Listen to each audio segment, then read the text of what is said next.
부르심에 응답하여 나온 모든 예배자분들 주님의 이름으로 환영합니다.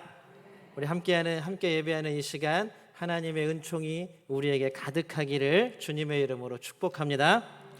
우리 사랑하는 믿음의 가족들과 함께 인사 나눌까요? 우리 앞에 뒤에 보시면서 인사 나눕니다. 사랑합니다. 축복합니다.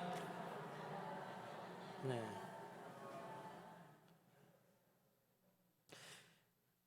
인사가 급해진 것 같아요. 옛날에 이게 요새는 그냥 엄청 속도가 빨라요. 빠르면 조심해야 돼. 목도 조심해야 되고 어깨도 조심하셔야 돼요. 우리 항상 서로를 위해서 사랑과 복을 빌어주는 우리 한 가족된 믿음의 가족된 성도님 되시길 소망합니다. 우리 하나님께 믿음의 고백 우리 같이 함께 올려드릴까요? 우리 두 손을 하늘 향해 번쩍 들고 믿음의 고백 하나님께 올려드립니다. 하나님 좋습니다. 감사합니다. 사랑합니다. 하나님이 하시면 무엇이든지 다 이루어집니다. 하나님 좋습니다. 감사합니다. 사랑합니다. 하나님이 하시면 무엇이든지 다 이루어집니다. 아멘. 하나님께 영광의 박수를 해드립니다. 믿음의 고백하실 때만 되게 좋으신 것 같아요. 저희가 지금 VIP 초청주의를 앞두고 계속해서 VIP들을 작정하고 있습니다. 우리가 이제 주보에 지난주까지 나간 일정표에 의하면 우리 벌써 2가지의 일정을 마쳤죠. 오늘이 VIP 작정하는 마지막 날입니다. 오늘은 따로 시간을 갖지 않고 여러분들 혹시 생각나는 대로 아니면 저희가 내지 못한 그 작정 카드에다가 여러분들 써서 꼭 내주시기 바랍니다. 여러분들 초청은요 작정하고 기도하는 것부터 시작입니다. 우리가 그 사람 사랑하는 사람의 이름을 딱 적어놓고 딱 그러니까 쉽게 얘기하면 못 박아놓고 옛날에 오카는 목사님 말씀에 의하면 못 박아놓고 우리가 기도할 때마다 여러분들 기도할 때 우리가 자꾸 졸려요 졸아요 이렇게 얘기하시는데 기도할 때마다 이미지를 떠올리시는 거예요. 어떤 이미지냐 하면 내가 작정한 사람의 얼굴을 떠올리고 얼굴을 떠올릴 때요 그 사람의 환한 얼굴을 떠올리는 게 아니라 그 사람이 항상 행복하고 웃고 있는 얼굴을 떠올리면서 그 사람의 입으로는 그 사람의 이름을 부르면서 기도해야 합니다. 그렇게 기도하고 계시죠? 몇 분 안 되시네요. 적어내신 분은 굉장히 많은데 기도하시는 분은 몇 분 안 되시는 것 같아요. 다들 기도하고 계시리라 믿습니다. 이쯤 우리가 VIP를 작정을 하고 나면 우리 마음 가운데 걱정이 생겨요. 또 고민이 생겨요. 그리고 사실 작정을 할 때에도 이름을 써내는 거 사실 어떻게 생각하면 쉬운 일이잖아요. 내 주위에 교회 안 다니는 사람 엄청 많아. 다 써내도 돼요.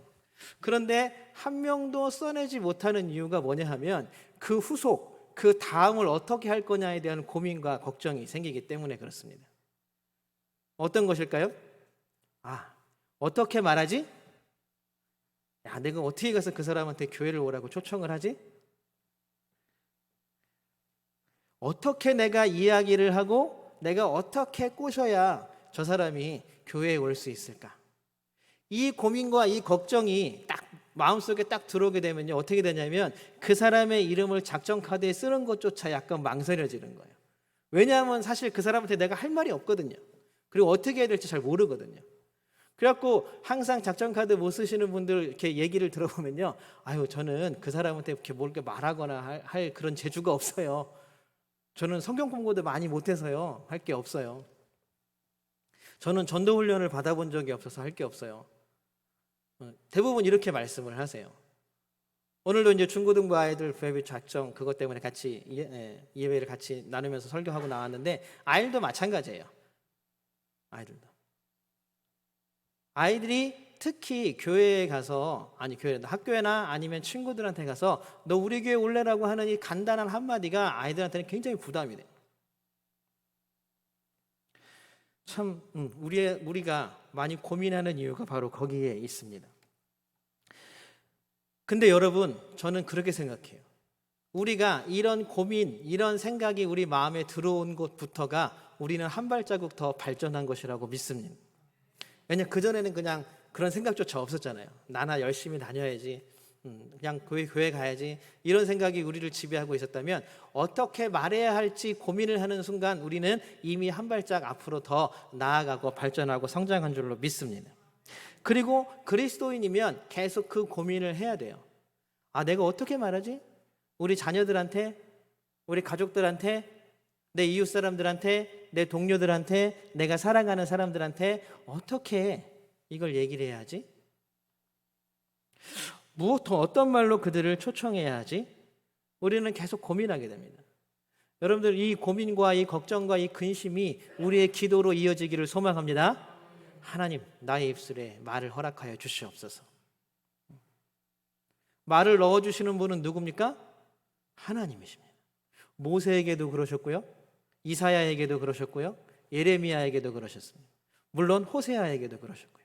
수많은 선지자에게 그 입술에 말을 넣어주시는 분은 하나님이신 줄로 믿습니다.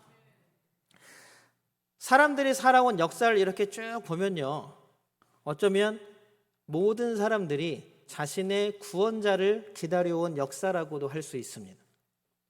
인간의 생명의 문제와 삶의 문제는 왜냐하면 항상 우리를 고달프게 하고 아프게 하기 때문입니다. 우리 가운데 있는 걱정과 근심, 여러분들 왜 생기세요? 물론 걱정과 근심이 없는 분들이 더 많으시겠지만 하나님으로 인해서 우리가 갈등하고 걱정하고 근심하는 이유가 왜 그럴까요? 우리에게 계속 고난과 어려움이 찾아오기 때문에 그렇잖아요. 그러다 보니까 이 문제를 해결해야겠다. 궁극적으로는 인생의 이제 생명의 끝이라고 여겨지는 이 죽음과 사망의 문제를 도대체 어떻게 해결해야 하느냐라는 문제 때문에 모든 사람들은 역사 속에서 구원자를 찾아왔습니다. 그래서 여러분, 세상에서 제일 처음 생긴 대학에 제일 처음 생긴 과가 뭐냐면 철학과예요. 철학과. 그 다음에 생긴 과가 신학과예요. 요즘에는 제일 인기 없는 거죠. 밥벌이도 못한다는 겁니다. 그런데 놀랍게도요, 세계 50위권 내에 있는 종합대학, 단과대학 말고요, 세계 50위권 내에 있는 모든 종합대학에는요, 철학과와 신학과가 존재합니다. 심지어는 우리나라 서울대에도요, 철학과가 있고요, 종교철학과가 있어요. 많이 안 놀라시죠? 이런 얘기하면 사람들이 그러잖아요. 거기 나와서 뭐 먹고 살라고 해요? 철학관을 운영하는 것도 아니고. 그만큼 인간이 살아가는 모든 삶의 문제는 결국 사람들에게 고난과 역경과 어려움만을 준다. 그러면 그것을 어떻게 해결할 것인가 하는 문제들, 또 그 생각들은 사람이 생긴 이래로, 사람이 생각이라는 걸 한 이래로 쭉 이어져 내려왔다라는 것을 볼 수가 있습니다. 어디 그것뿐이겠습니까? 조금은 지금은 조금은 나아진 세상이라고 말은 하지만 신분의 세습과 그에 따른 차별 대우, 지금도 인도에 가면 아직도 신분제가 있죠. 여러분, 태국에 가도요, 왕이 거의 신급이에요. 신급이에요. 대학원생 박사과정에서 공부하는 학생이면 어느 정도 좀 지식이 있고 좀 지성인이잖아요. 왕이 아프니까요, 울어요. 왕 초상화 앞에서요. 태국이 그렇다고 공산주의 국가도 아니잖아요. 근데 왕 초상 앞에 가서 막 울어요. 낫게 해달라고 기도하면서. 그런 나라들이 있어요. 그리고 또 어떻습니까? 전쟁과 기근과 자연재해도 이 땅의 모든 생명, 우리를 포함한 생명들을 공경에 빠뜨리기도 합니다. 그래서 우리가 살아가는, 사람이 살아가는 모든 삶에는 가장 화두가 뭐냐 하면 구원자가 누구냐, 우리를 구원할 게 누구냐, 우리는 어떻게 구원받아야 하느냐라는 문제가 계속 말만 다르게 표현되어 왔지만 동서양 어디에서나, 저기 아프리카에서 남미에서나 할 것 없이 역사적으로 사람이 생긴 이래로 계속 이어져 왔다라는 사실입니다. 우리나라만 해도 소위 정감록이라는 게 조선 말기, 중기 말기에 유행해서 정씨가 세상을 구원한다 그래가지고, 혹시 정씨 있으세요? 그래서 여러 차례 반란이 일어나기도 했습니다. 밀란이 일어나기도 했고요. 그 다음에 미륵이 세상을 구원한다 그래가지고 많은 사람들이 내가 미륵이야 하고 나타나기도 했습니다. 여러분들, 심지어는요, 이스라엘에도요, 예수님 오시기 이전과 이후에도 여러 사람들이 내가 메시아다라고 이야기를 하면서 많은 반란들이 일어났습니다. 그리고 결국 이스라엘을 로마에 의해서 진짜 돌 위에 돌 하나도 남지 않고 성전이, 성벽이 완전히 무너지게 된 계기도 바르 코크바라는 사람이 내가 그리스도다라고 나타나서 수많은 이스라엘 백성들이 그를 중심으로 뭉쳐서 반란을 일으켰거든요. 그 결국에는 이스라엘 전체가 무너지는, 로마군에 의해서 무너지는 결과도 그리스도, 메시아, 구원자, 그 구원자를 기다리던 또 그 구원자로 인한 전쟁 때문에 그렇게 되었습니다. 우리나라에서도 유명한 사람이 있죠. 관심법으로 유명한 옛날에 태조왕건이라는 드라마에 나와서 유명을 탔던 후고구려에 세운 누굽니까? 여러분들 다 아시는 것처럼 궁예 이렇게 눈 이렇게 하나 해갖고 나오는 사람 있잖아요. 그 사람은 자칭 자기 자신을 미륵불이라고 얘기를 했어요. 그래서 내가 세상을 구원한다라고 얘기를 했습니다. 많은 사람들이 거기에 혹해서 몰려들었고 우리가 이게 고려를 세운 태조왕건도 거기에 혹해서 몰려들었어요. 모든 역사는 누가 나의 삶을 구원할 것인가 라는 것들이 뭉쳐져 있어서 그것들을 바라는 사람들의 역사였습니다. 시대가 많이 지나서 지금은 뭐 과학이 발전한 시대, 어저께도 제가 뉴스를 보니까 이런 몇 억광년이요? 거기 보면 블랙홀이에요. 태양보다 30배나 더 큰 질량, 더 무거운 질량의 별이 폭발해서 블랙홀이 생겼대요. 여기 지금 그 감마선이 지금 우리가 살고 있는 이 지구를 향해서 쫙 뻗어온 거예요. 근데 다행히 너무나 좀 블랙홀이 생긴 것 치고는 가까운데도 불구하고 감마선이 우리 삶에 영향을 미칠 정도의 세기는 아니어서 다행이라는 기사를 제가 어저께 보았습니다. 이런 시대를 살아가고 있음에도 불구하고 우리는 구원자에 대한 갈급함이 우리 교회 다니는 사람들뿐만이 아니라 모든 사람들에게 있습니다. 그러니 이단이 끊이지 않고 나타나는 것이죠. 이단뿐만이 아니라 여러분들 어때요? 여러분들 요새 우리는 투표로 사람들을 뽑죠. 지금 조금 아쉽긴 하지만 대통령으로 있는 사람들도 마찬가지고 국회의원으로 있는 사람들도 마찬가지고 어떻게 해서 뽑아요? 싸워서 1등하는 사람이 대통령 되는 건 아니잖아요. 우리가 투표를 하잖아요. 그 투표하는 사람들의 심리는 뭘까요? 저 사람이 대통령이 되면 나의 삶이 지금보다 조금 더 나아지지 않을까? 저 사람이 국회의원이 되고 저 사람이 정치인이 되면 내가 투표를 해서 뽑으면 저 사람 때문에 우리가 살아가는 세상, 우리가 사는 이 나라가 조금은 평안해지고 조금은 나아지지 않을까라는 기대가 있잖아요. 말만 바뀌었지 사실 우리가 하는 투표 행위에도 우리의 삶과 우리를 위한 구원의 기대가 거기에 포함되어 있다라는 사실입니다. 맞습니다. 옛날에 구원자를 기다리는 것만큼은 아니지만 지금의 나를 현재의 삶보다 더 좋을 수 있게 만들어줄 수 있는 사람을 찾는 게 투표라는 거예요. 그렇게 보면 인간의 역사는 예전부터 지금도 계속해서 나의 삶을 구원해 줄 자가 누구냐, 나를 평안하게 해줄 사람이 누구냐 라는 것에 답을 찾아나가는 시간이라고 볼 수도 있습니다. 그런 의미에서 보면 여기 이 자리에 하나님께 예배하기 위해 모인 우리들은 행복한 사람들인 줄로 믿습니다. 엄청 행복한 사람들인 줄로 믿습니다. 표정이 안 행복해 보여서 제가 이렇게 말씀드리는 거예요. 왜냐하면 여러분들 세상의 사람들은요 지금도 계속해서 끊임없이 구원자를 기다립니다. 계속해서 내 삶이 어떻게 하면 나아질 것인가, 내 죽음의 문제가 어떻게 하면 해결될 것인가, 내 삶의 이 고난과 고통과 질병의 문제들이 어떻게 해결될 것이고 내 삶의 고단한 문제들이 내 삶을 고통과 억압과 힘들게 하는 모든 문제들을 어떻게 해결할 것인가에 대한 문제를 우리는 예수 그리스도 안에서 찾은 줄로 믿습니다. 우리는 예수님을 만나고 그리스도라고 고백했기 때문에 예배의 이 자리에 나와 있는 줄로 믿습니다. 사람들은 이리저리 자신의 행복을 찾아서 다른 것들을 찾아서 나에게 어떤 행복을 더 유익을 줄 사람들을 찾아서 뛰어다니지만 우리는 이미 정해져 있고 깨달았고 만났기 때문에 이 자리에 나와 있는 줄로 믿습니다. 우리 놀라운 고백을 한번 해볼까요? 물어볼 거예요. 한번 어떤가? 옆에 사람은 한번 옆에 사람 보시면서 질문합니다. 예수님 만나서 행복하시죠? 옆에 사람한테 물어보는 거예요. 혹시 주무시는 분 있으면 깨워서 한번 물어보세요.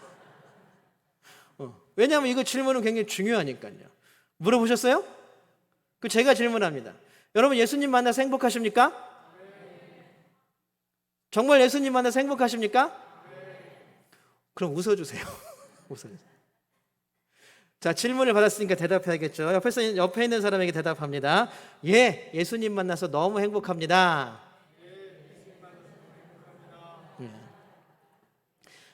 자꾸 벽 보고 바닥 보고 이렇게 대답하지 마시고 옆에 있는 질문한 사람한테 대답을 해줘야죠.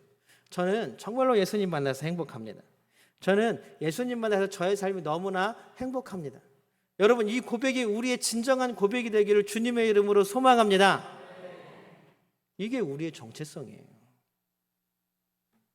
오늘 자신의 모진 삶에서 계속해서 구원받기를 간절히 바라는 사람이 한 명 나옵니다. 바로 사마리아 여인입니다. 이 여인의 구원함, 이 여인의 예수님 만난 그 이야기들을 더 자세하게 알고 싶으신 분들은 혹시 여러분들 기억하시는지 모르겠지만 2020년 제가 요맘때쯤 예수님을 만난 사람들이라는 말씀으로 이 사마리아 여인에 대해서 했던 적이 있어요. 집에 가서 한번 유튜브를 뒤져서 다시 한번 들어보시면 됩니다. 이 사마리아 여인에 대한 이야기가 나옵니다. 오늘은 그 후의 일들을 조금 더 함께 나누고 싶습니다. 우리 25절 함께 읽어볼까요? 25절 세 번역으로 한번 읽어보겠습니다. 같이 읽겠습니다. 시작. 나는 그리스도라고 하는 메시아가 오실 것을 압니다. 그가 오시면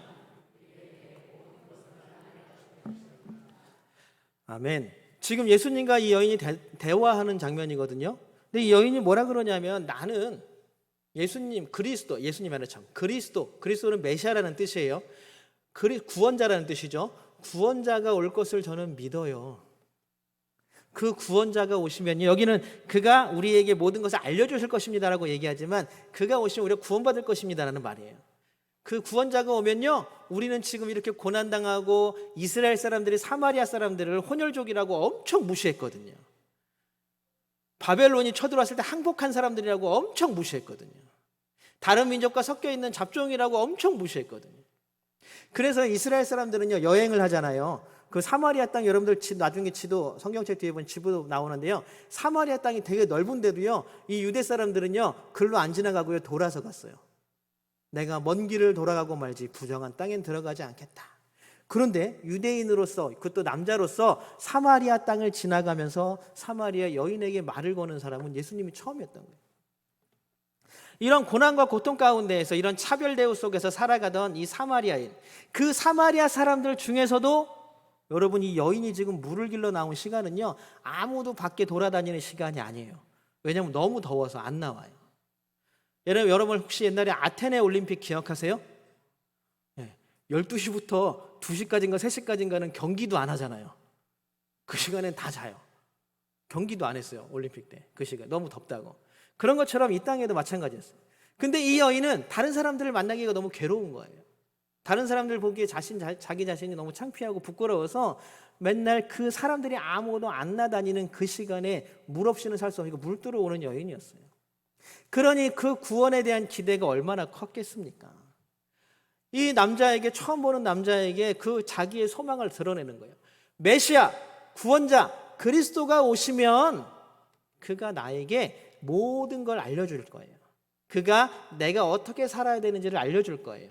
그가 나를 구원해 줄 거예요. 그가 나를 건져줄 거예요. 내가 당하고 있는 고난과 억압과 고통과 어려움과 차별 속에서 건져줄 거예요. 이 기대를 드러내는 거예요. 그 말을 듣고 있던 예수님의 대답입니다. 우리 26절 같이 한번 읽어보겠습니다. 26절입니다. 같이 한번 읽습니다. 시작. 너에게 말하고 있는 내가 그다. 되게 간단한 대답이죠. 나야. 지금 네가 기다리고 있는, 네가 간절하게 바라고 있는 그리스도 구원자가 누구야? 나야.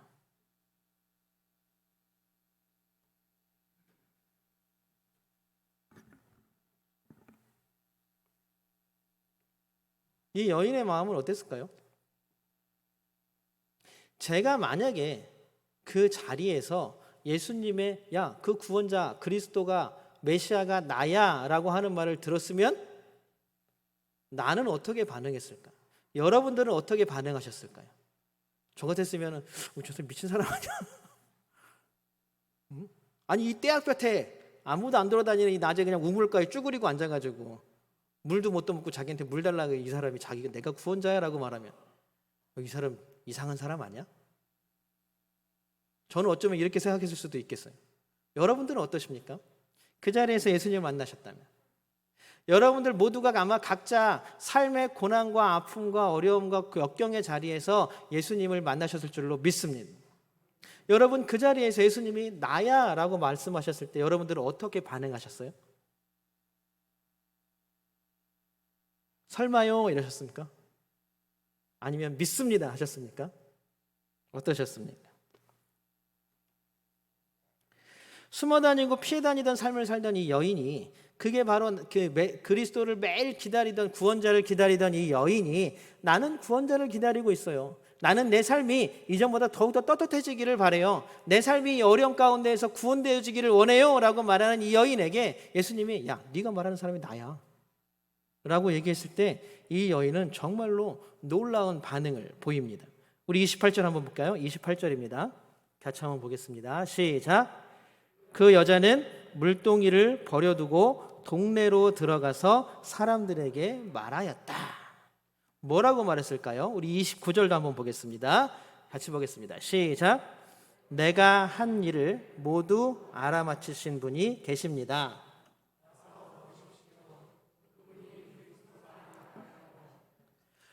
사람들에게 자신이 만난 사람, 예수라는 사람이 그리스도예요. 내가 얘기를 좀 나눠보니까요, 그 사람이 그리스도, 구원자 같아요.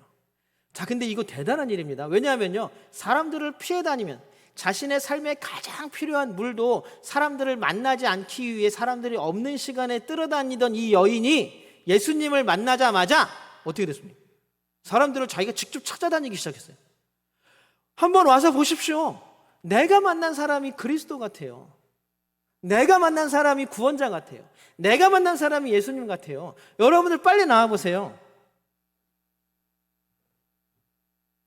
여러분들 오래 교회 다니는 사람들도 사실 전도 한 명 제대로 하기 어려운 게 현실입니다. 아무리 전도쌤이나 고구마 전도왕, 또 뭐 있죠? 진돗개 전도왕, 요새 보니까 무슨 붕어빵 전도왕도 있던데, 붕어빵 전도왕 이런 사람들이 와서 세미나를 하고 훈련을 시켜도요, 사실 한 명 전도하기가 쉽지 않은 세상입니다.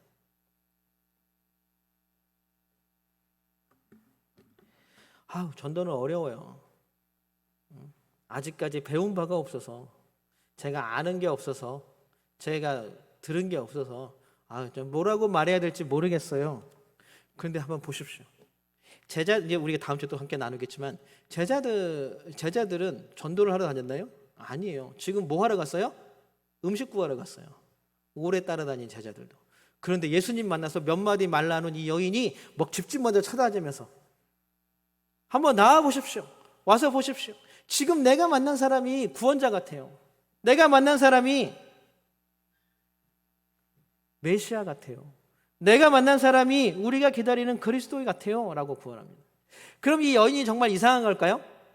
이 여인만 정말 특출난 사람일까요? 우리 한번 다른 사람의 예를 한번 보겠습니다. 요한복음 1장 41절 같이 한번 보겠습니다. 요한복음 1장 41절입니다. 같이 봅니다. 시작. 이 사람은 먼저 자기 형 시몬을 만나서 말하였다. 우리가 메시아를 만났소. 메시아는 그리스도라는 말이다. 누구냐 하면 안드레예요. 이제 요한복음에 나오는 제자를 부르시는 장면이 다른 마테마가 누가하고는 좀 달라요. 지금 안드레는 다른 사람, 세례 요한의 제자 한 사람과 세례 요한을 감옥에 갇혀 있는 세례 요한을 면회 갔다가 세례 요한이 그래요. 야, 내가 예수라는 사람을 하나님의 아들이고 구원자로 선포를 하긴 했는데 요즘 들려오는 말이 좀 이상해. 니네가 가봐 한번 확인해봐. 내 말이 맞는지 한번 확인해봐. 그래갖고 예수님을 몰래 이렇게 막 쫓아다닙니다. 그랬더니 예수님이 그걸 아시고 나서 두 사람을 부릅니다. 왜 이렇게 쫓아다녀? 그랬더니 얘기하는 거죠. 세례 요한이 한번 당신이 그가 맞는지 아니면 우리가 다른 사람을 또 기다려야 하는지 한번 알아보라 그랬습니다. 그랬더니 예수님이 뭐라 그러냐면 와서 보라라고 말합니다. 그리고 나서 이 두 사람이 와서 봤어요. 그 두 사람 중에 한 명이 누구냐 하면 안드레예요. 안드레가 와서 보고 나자마자 지금 뭐라고 얘기를 하냐면 자기의 형이 시몬, 누굽니까? 베드로죠. 우리가 너무 잘 알고 있는 베드로에게 갑니다. 베드로에게 가서 뭐라고 해요? 첫 마디가 우리가 예수 메시아를 만났어. 우리가 그리스도 구원자를 만났어. 그리고는 그 다음에 행동은 어땠습니까? 우리 42절 상반절 한번 보겠습니다. 42절 상반절 한번 들어주세요. 같이 읽겠습니다. 시작. 그런 다음에 시몬을 예수께로 데리고 갔다. 세례 요한의 말을 듣고 예수를 따라 나간 안드레가 베드로를 전도하는 장면이죠. 예수를 보자마자, 그리스도를 만나자마자 베드로를 데리고 갑니다. 야, 너도 와야 돼. 사마리아 여인뿐 아니라 동네 사람들도 고단한 삶의 한가운데를 지나가고 있습니다. 사마리아 여인만이 괴롭고 힘든 삶을 살아가는 것이 아니라 그 여인이 살아가던 그 마을의 모든 사람들도 고난과 역경의 한가운데를 지나가고 있었습니다. 마찬가지로 안드레뿐만이 아니라 베드로도, 이제 나중에 예수님을 따르게 되는 다른 제자들 모두도 다 삶의 역경의 한가운데를 지나가고 있는 사람들이었습니다. 나만이 구원자가 필요한 사람들이 아니라 나와 함께 살아가는 모든 사람들이 그리스도가 필요한 사람이었고 메시아가 필요한 사람들이었다는 얘기입니다. 나만이 구원받아야 할 사람이 아니라 나와 함께 살아가는 가족과 나와 함께 살아가는 다른 모든 사람들이 다 그리스도를 만나야 하고 예수를 만나야 하는 사람들이라는 것입니다. 사마리아 여인과 안드레는 이 놀라운 기쁨과 생명을 함께 나누는 것을 택한 것입니다. 세상에 많은 사람들이 깨어지고 부서진 세상을 살아갑니다. 세상의 질서를 따라 살다 보니까 더 많이, 더 풍성하게, 더 빠르게 무슨 올림픽 구호 같이 우리는 살아갑니다. 다른 사람들보다 더 높이, 다른 사람들보다 더 풍성하게, 다른 사람들보다 더 빠르게 앞으로 치고 나가야 성공하는 줄 압니다. 그러다 보니까 우리의 삶의 즐거움과 기쁨과 보람이라는 것들은 점점 사라져버리고 맙니다. 예전에요, TV에서요, 도끼라고 가수예요. 힙합 가수인데요. 나는 힙합 가수가 돈을 그렇게 많이 버는지 몰랐어요. 매일매일 집도 안 사요. 어디서 사냐면요, 호텔의 펜트하우스에 살아요. 돈이 그렇게 많아요. 우리가 얘기하는 막 몇억 원대의 슈퍼카도요, 몇 대가 있어요. 엄청난 부자, 막 TV에도 나왔었어요. 막 이렇게 사는 사람. 근데 몇 년이 지나고 나니까요, 그 사람이 지금 어떻게 사는지 아세요? 지하철 타고 다녀요. 교통카드, 버스 충전해서. 그게 성공이었을까요? 한순간에 날아가 버리는 것들이요? 그럼 그 사람은 성공일까요? 그 인생은 실패일까요? 세상 살기가 너무나 힘드니까 요즘은 자녀도 안 낳겠다고 합니다. 육아비가 많이 든다고. 야, 이 아이 하나를 가르치려면 저는 그런 게 좀 무섭더라고요. 시험 보니까요, 아이를 하나 키우는데 뭐 학비가, 얘를 대학까지 보내는데 학비가 얼마가 들고 뭐가 얼마가 들고 뭐가 얼마가 들고 딱 계산해내는. 우리는 이만한 돈이 없어요. 아이를 못 키우겠습니다. 그래서 딩크죠. 그 돈을 차라리 나를 위해서 쓰겠습니다. 어쩌면 평생 우리의 인생이 좋은 집 한 채 구하기 위해 살아가는 삶인 것 같기도 합니다. 우리는 평생 조금 더 좋은 차, 조금 더 좋은 차를 타기 위해 살아가는 인생인 것 같기도 합니다. 어쩌면 우리가 살아가는 삶의 모든 사람들이 이러한 삶을 살아가는 것 같기도 합니다. 이 사람들의 삶에, 어쩌면 세상의 가치를 따라가는 삶에 얼마나 큰 기쁨이 있고 얼마나 큰 즐거움이 있고 얼마나 큰 보람된 가치가 있을까요? 우리는 다행스럽게도 예수 그리스도를 만나 행복의 길로 들어선 줄로 믿습니다. 세상의 가치가 주는 것이 아니라 하나님 나라가 주는 가치의 행복을 깨달아가는 사람들입니다. 그렇다면 삶의 어려움과 힘겨움에 얼굴 찌푸린 사람들을 그대로 둘 수는 없지 않겠습니까? 그 사람이 정말 내가 사랑하는 사람이라면 그 사람에게 우리가 줄 수 있는 가장 큰 사랑의 선물은 무엇일까요? 오늘 우리가 본문에서 주목해서 봐야 할 단어들이 있습니다. 우리 28절에 나오는 단어입니다. 한번 보겠습니다. 한번 보여주세요. 28절 이렇게 세 번역으로는 뭐라고요? 와서 보십시오. 개역개정으로는 뭐라고 되어 있습니까? 와서 보라입니다. 여러분들 헬라어도 그렇고 영어도 그렇고 존댓말이 없으니까 두 가지 다 어떻게 번역하든 상관이 없어요. 그 어떤 의도에서 번역되는지에 따라서 다르겠죠. 사마리아 여인은 예수님을 처음 만났습니다. 예수님을 본 것도 처음이고 말씀을 들은 것도 처음입니다. 그럼에도 불구하고 이 여인은 마을 사람들에게 가서 예수님을 그리스도라고 전하기 시작했어요. 그런데요, 그가 사람들에게 한 말은 단 한마디입니다. 와서 보라. 와서 보라입니다. 와서. 내가 만난 사람들을 너희들이 와서 보라라는 말입니다. 우리가 전할 것은 교회 건물의 크고 화려함이 아닙니다. 화려한 언변술로 제자훈련의 말씀들을 막 줄줄이 깨면서 그 말씀들을 막 읊어대는 것이 아닙니다. 목사가, 장로가 우리 교회에 돈이 많다고 이런 것들을 자랑하는 것도 아닙니다. 물론 우리가 자랑할 수 있는 것들은 내세우고 자랑해야겠죠. 그러나 정작 선포하고 전해야 할 것은 뭐냐면 예수 그리스도입니다. 예수님이 우리의 구원자이십니다. 당신이 그토록 바라던 평안과 형통의 길을 열어주실 분이 바로 예수님이십니다. 와서 보십시오 라고 전하는 것, 그것이 우리가 해야 할 일인 줄로 믿습니다. 그래서 사마리아 여인은 와서 보라고 한 것입니다. 와서 보라고 외쳐야 그게 전하는 것이 되는 것입니다. 그럼 여러분 어떻게 해야 될까요? 우리 어떻게 해야 되지? 뭐 걱정할 필요 없죠. 그 사람이 올까 말까를 걱정하는 것이 아니라 우리는 그 사람에게 와서 보십시오. 제발 와서 한번 보십시오. 내가 만난 예수를, 내가 만난 그리스도를 제발 한번 와서 보라고 얘기해야 합니다. 그것이 우리의 할 일입니다. 그 뒷일은 우리의 일이 아닙니다. 우리 39절 같이 한번 읽어볼까요? 39절입니다. 같이 한번 읽어보겠습니다. 시작. 그 동네에서 많은 사마리아 사람이 예수를 믿게 되었다. 그것은 그 여자가 자기가 한 일을 예수께서 다 알아맞히셨다고 증언하였기 때문이다. 와서 보십시오. 와, 저 예수라는 사람이 있는데요, 내가 기다리던 예수인 것 같아요. 우리가 할 말은 뭐예요? 와서 보십시오. 내가 만난 예수님이, 내가 그동안 가지고 있었던 모든 삶의 문제들을 누가 해결해 주셨습니까? 하나님이 해결해 주셨어요. 그러니까 당신도 좀 와서 보십시오. 42절 한번 읽어보겠습니다. 이 단순한 말 한마디가 어떤 결과를 가져왔는지 한번 보겠습니다. 42절입니다. 시작.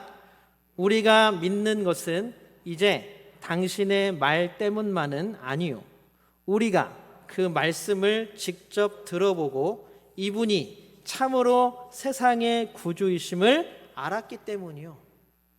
예수님께 불러오기만 하면 예수님이 그들을 만나 주실 줄로 믿습니다. 우리의 역할은 와서 보십시오까지예요. 그 사람의 신앙과 그 사람의 모든 것들을 책임져 줄 수 있냐? 없어요. 그래서 우리가 기도해야 돼요. 하나님, 나는 와서 보십시오까지만 합니다. 내가 작정하고 기도하고 초청하는 것까지 합니다. 하나님, 그 이후의 일들은 누가 해주시고? 하나님이 해주십시오. 주님께서 만나 주십시오. 하나님, 나를 만나 주신 것처럼 나의 자녀들을, 나의 가족들을, 나의 이웃들을, 내가 사랑하는 사람들을 만나 주십시오. 이 기도는 우리가 해야 합니다. 우리가 할 일은 거기까지예요. 만나 주시는 건 누가 하신다고요? 하나님이 해주시는 것입니다. 오늘 사마리아 여인의 말을 듣고 나온 마을 사람들이 뭐라 그래요? 우리가 그 말씀을 직접 들어보고 이분이 참으로 세상의 구주이심을 알았다라고 말합니다. 여러분들 자신 있게 초청하십시오. 그 뒤는 하나님께서 책임져 주실 줄로 믿습니다. 그것이 바로 우리가 이야기하는 전도입니다. 사랑하는 성도 여러분, 무엇을 어떻게 말할까, 어떻게 초청할까 걱정하지 마십시오. 우리가 만나서 그리스도로 고백한 예수님을 와서 보라고 얘기하면 됩니다. 와서 보십시오. 내가 왜 행복한지, 내가 왜 즐거운지, 내가 왜 기쁜지 와서 한번 직접 보십시오. 그리고 우린 기도해야 돼요. 하나님, 제발 만나 주십시오. 나를 기쁘게 하고 나를 행복하게 하셨던 하나님께서 제발 우리 가족을, 나의 자녀들을, 우리의 이웃들을, 내가 사랑하는 사람들을 좀 만나 주십시오. 이렇게 기도할 때에 놀라운 하나님의 역사가 우리 가운데 넘쳐날 줄로 믿습니다. 와서 보라, 이 한마디가 생명을 살리고 사람들을 살리는 귀한 선포가 되기를 주님의 이름으로 축복합니다. 우리 함께 찬양합니다.